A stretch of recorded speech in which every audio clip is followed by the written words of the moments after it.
everybody. Welcome to episode 318 of Psykos Platters, always powered by coffee each and every time.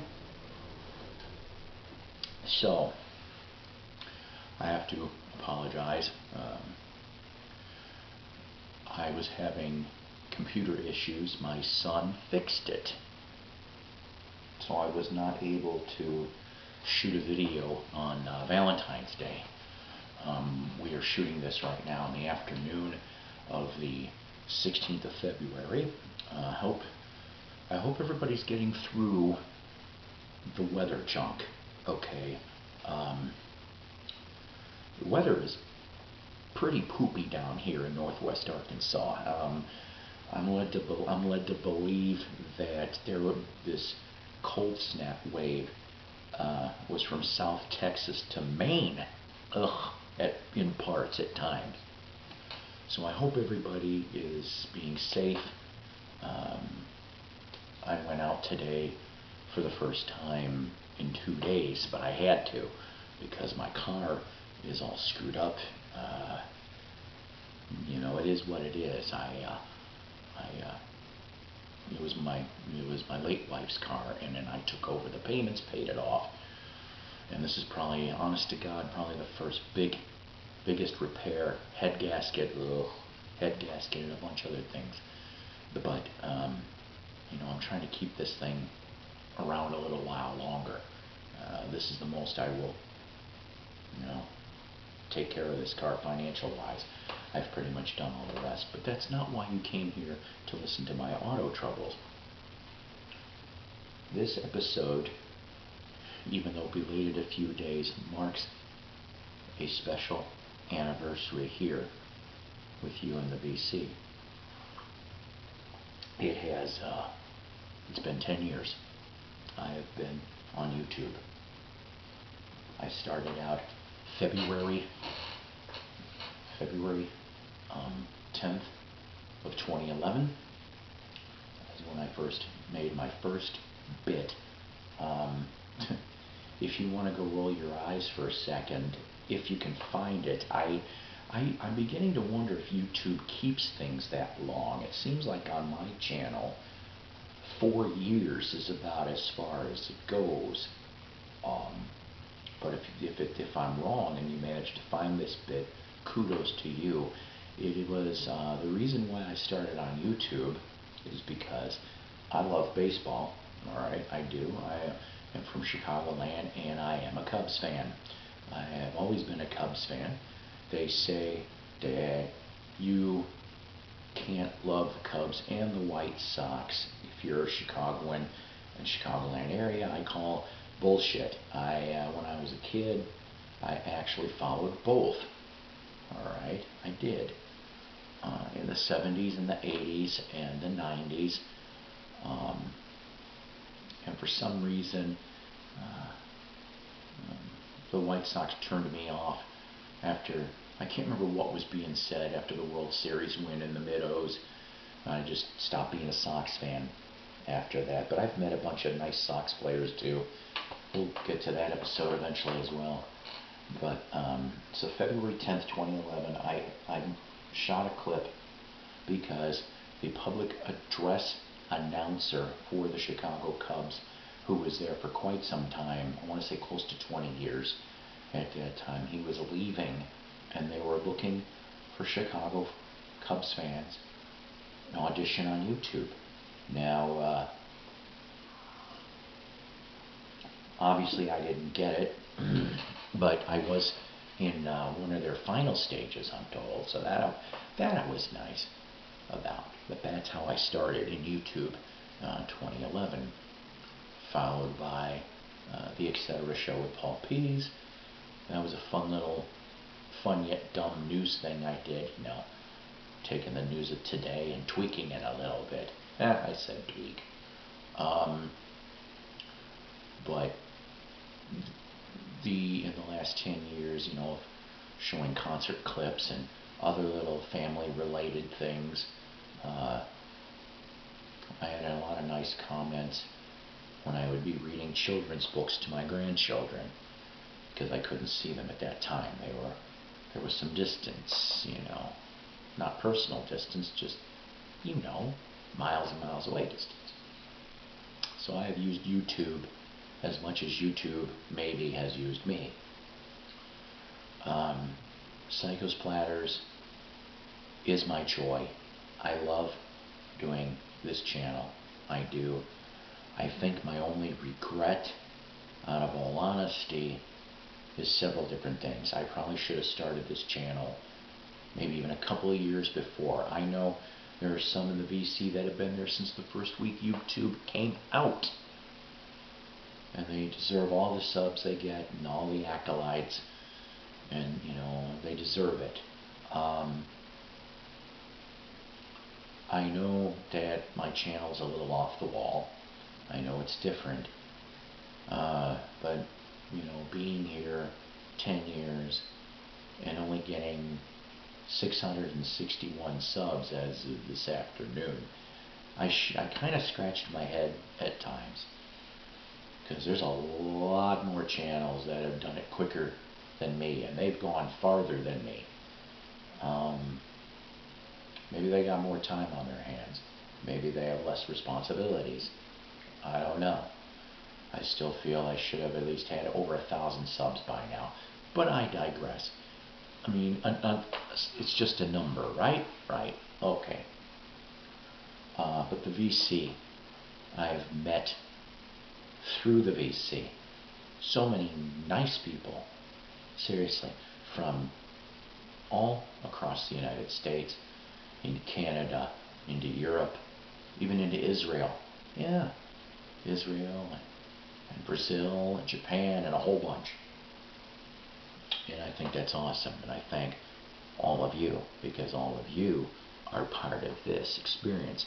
Remember what I said before, that if you take, time is, it's cherished. It's meant to be cherished. It's one of those currencies in life that, you have to cherish it. And I do cherish you guys that take a few minutes to spend with me. And I try to do the same thing for you guys. I just get tired sometimes. I get tired.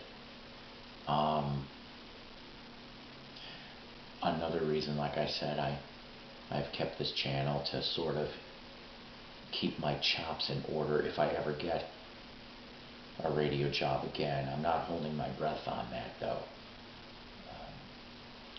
In the last 13 years that I've been here in Northwest Arkansas, I've had 4 job offers for stations.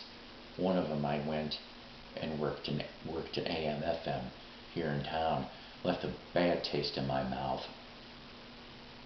That man does not deserve to own radio stations, let alone run them.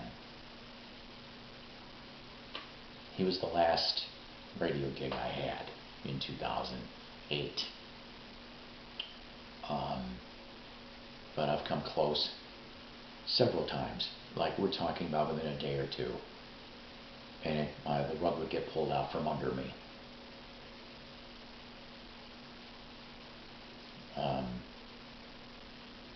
According to most, it was not my fault. This is what they said. They just went in different directions, or they went syndicated or stuff like that. I know you didn't expect an analysis when I was doing this video for the 10-year, right? I'd like to, maybe later in the year, I'd like to start streaming occasionally.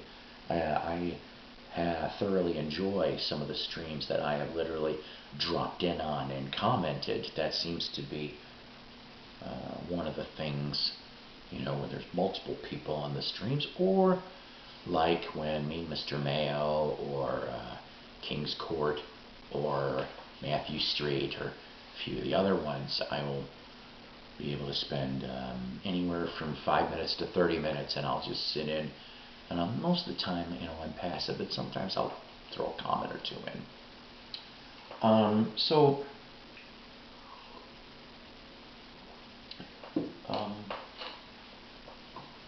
one new sub for the one new sub.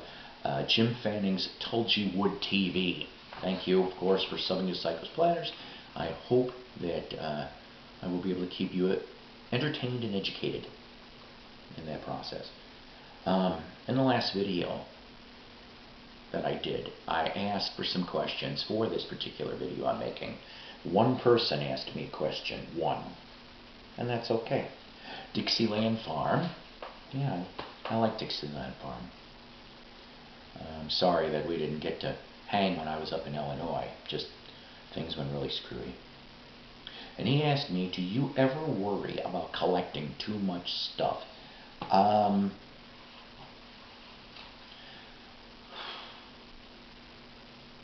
Not really. Not really.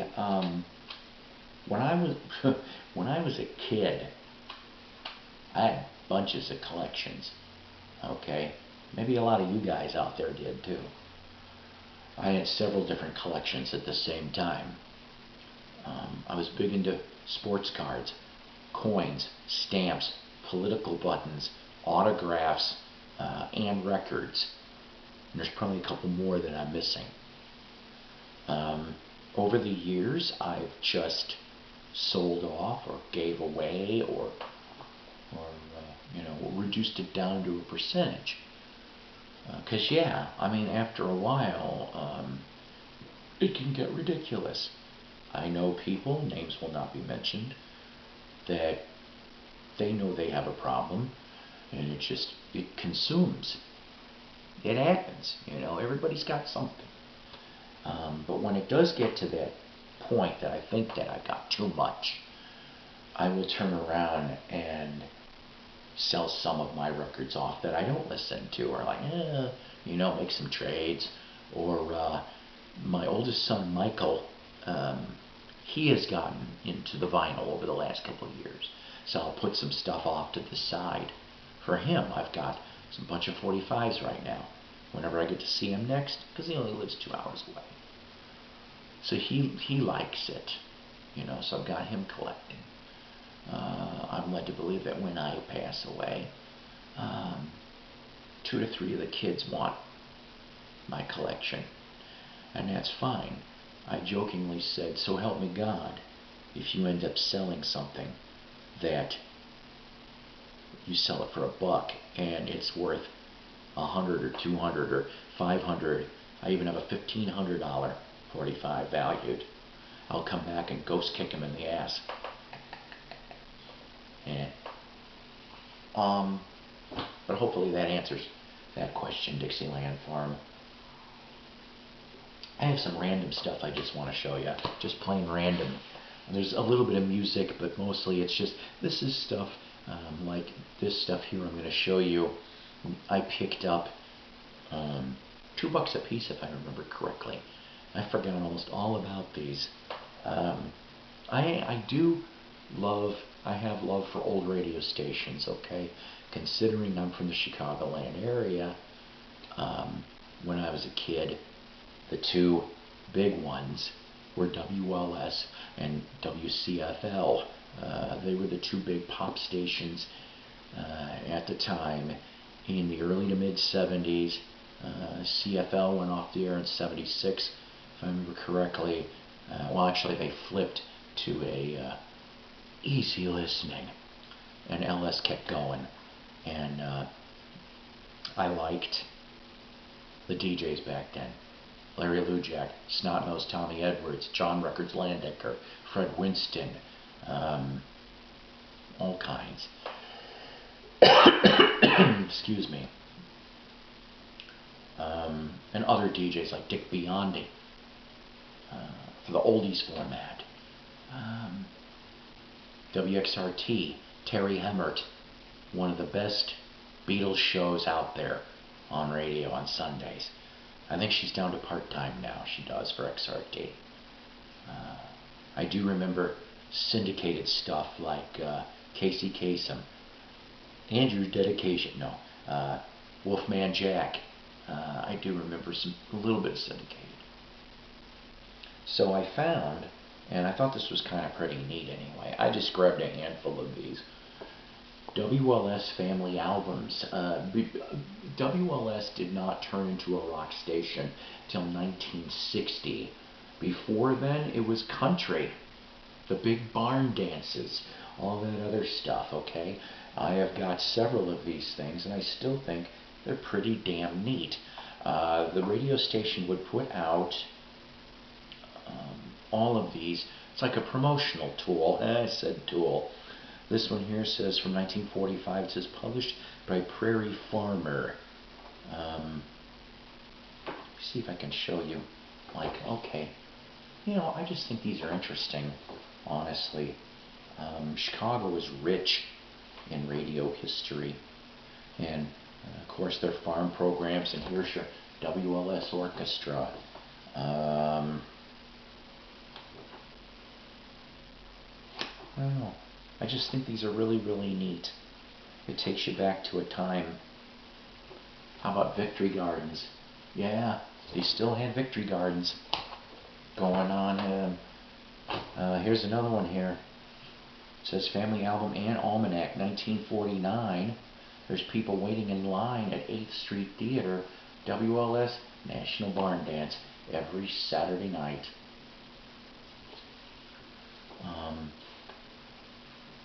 And here you go. Here's some of your audience. Yeah, these things were jam-packed, and they would go on air. The 1949 edition was the 25th anniversary edition. They started out in 1924 in Chicago. In 28, the station was taken over by Prairie Farmer. They increased the wattage to 50,000 watts. I think that's kind of neat. Just a lot of fun stuff. A lot of fun. So yeah, 49, and then I've got 1955.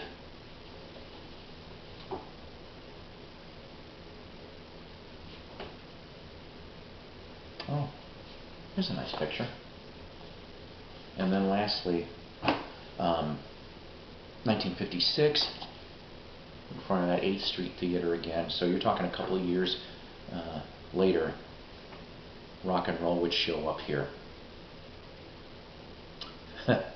Oh boy. Favorite recipes of your favorite WLS stars. Wait a minute. Lulu Bell. Lulu Bell's Methodist Pie. That almost sounds half dirty, doesn't it? The news, of course, being on teletypes. You know, I think that I've mentioned before that I wanted to be the little man on the radio, and then I showed you guys the radio station. But I didn't get a chance to tell you the first time I went into a radio station. It was for a class field trip. I went to Crystal Lake, Illinois, grade school. It was called Central School. It's called Hussman Elementary now, after the former principal. And we got to go to different places in the Woodstock Square.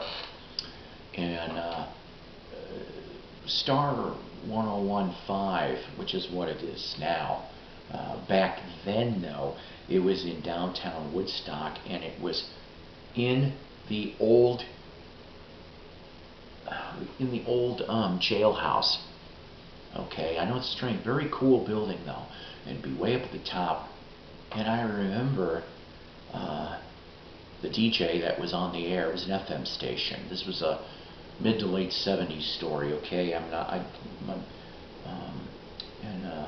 he let me have a piece of the teletype. Okay, and it was him and one other person running that station at that time.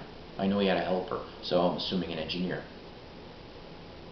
I just thought that was really cool stuff.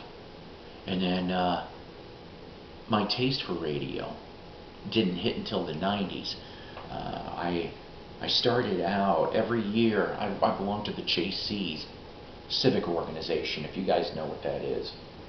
And we would take over the AM radio station once a year. I made sure I had a shift. You know, you'd get 2 to 3 hours, because it would be all day they would do this. And I loved it. That was the first time I was on air. was in the early 90s in that station. And then, well, close to 10 years later, I'd be doing announcing work for that station too, towards the end before it died. But it'd be fun. We were allowed to bring whatever records we wanted to. And I remember like the one year we played Badfinger to Metallica. We just went all in that genre. I thought that was fun. And then I met somebody that, see, my wife, my second wife, she laughed at me when I was thinking about going into radio. She really did. And my friend Mary, okay, she's the one that's like, she's like, you need to do this. Do something for yourself. Follow your dream. So Mary helped me on that. Certain time in life, God, I am a Christian. I'm a failing Christian every day, but God and Jesus has been in my life in certain parts. Actually, the whole part of my life. Since 5 years old, actually. But I know I'm really going all over the place today, am I? I'm sorry. I'm sorry, but not sorry, you know. But I like doing the show, okay? I really do. Let's see, what other stuff do I like? Really cool book here, From Shock Theater to Svengoolie by Ted Ikuda and Mark Yurko.